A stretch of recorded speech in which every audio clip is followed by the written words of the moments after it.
Jesus said that he was from heaven, that he existed before the world was even made, before anyone else was born. He is the eternal God, the invisible God made visible, made flesh, made in our image, which is amazing because we're made in God's image and then he came in our image.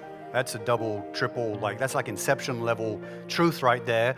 And then if you're unified with him, that means you have the fullness of God applied to you. We're not God, we can't become God. There are attributes that only God has, but other than those things, and other than actually being God, we have the fullness of God in us by our unification with Jesus. It is incredible. It is wonderful. Everything that's true about Jesus is true for us. We are loved eternally. As Christ is loved eternally by the Father, we are loved eternally. We have blessing, eternal blessing. We have eternal purpose.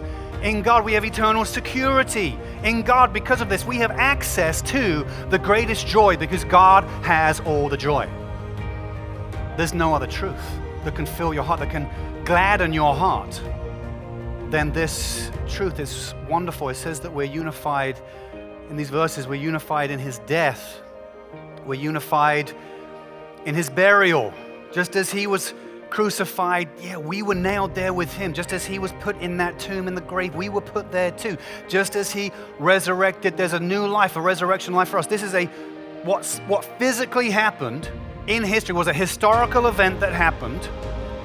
It has a spiritual application to us because it hasn't physically happened to us. But by being unified with Christ, it has happened to us in a spiritual sense. It's a mysterious thing. I don't know how that exactly works, but it is true that it has been applied to us. That is our experience.